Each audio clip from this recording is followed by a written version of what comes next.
बिस्मिल्लाहिर्रहमानिर्रहीम। अस्सलामुअलैकुम फ्रेंड्स, आज के ताज़ा तरीन सऊदी गोल्ड रेट्स के साथ मैं आपकी खिदमत में हाजिर हूँ। इंटरनेशनल मार्केट में गोल्ड की कीमत में $4 फी औंस का इजाफा हुआ है। इससे अब इंटरनेशनल मार्केट $2631 फी औंस पर ट्रेड कर रही है। सऊदी अरब में भी गोल्ड की कीमत में इजाफा देखने में आया है। दोस्तों, मैं यहाँ पर आपको बताता चलूं कि सऊदी अरब में गोल्ड ज्वेलरी परचेज करने पर 15% वैट, जबकि 24 कैरेट खालिस गोल्ड परचेज करने पर किसी तरह का कोई वैट पे नहीं करना पड़ता। और ये जो मैं रेट आपको बताने लगा हूँ, इनमें वैट शामिल नहीं है।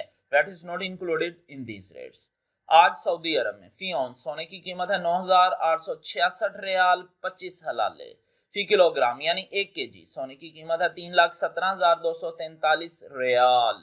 18 कैरेट गोल्ड की फी ग्राम कीमत है 237 रियाल 93 हलाले। 18 कैरेट गोल्ड की फी 10 ग्राम कीमत है 2,379 रियाल 32 हलाले। 18 कैरेट गोल्ड की फी तोला कीमत है 2,775 रियाल 24 हलाले। 21 कैरेट गोल्ड की फी ग्राम कीमत है 276 रियाल। 21 कैरेट गोल्ड की फी 10 ग्राम कीमत है 2,760 रियाल 1 हलाले। 21 कैरेट गोल्ड की फी तोला कीमत है 3,219 रियाल 28 हलाले। 22 कैरेट गोल्ड की बात करें तो फी ग्राम कीमत है 290 रियाल 78 हलाले। 22 कैरेट गोल्ड की फी 10 ग्राम कीमत है 2,907 रियाल 85 हलाले।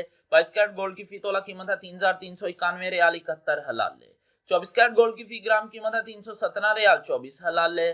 24 कैरेट गोल्ड की फी 10 ग्राम कीमत है 3,172 रियाल 43 हलाले। 24 कैरेट गोल्ड की फी तोला कीमत है 3,700 रियाल 32 हलाले। 3,700 रियाल और 32 हलाले 24 कैरेट गोल्ड की फी तोला कीमत है आज सऊदी अरब में विदाउट वैट। मिलते हैं इंशाल्लाह अगली वीडियो में। टिल देन अल्लाह हाफिज।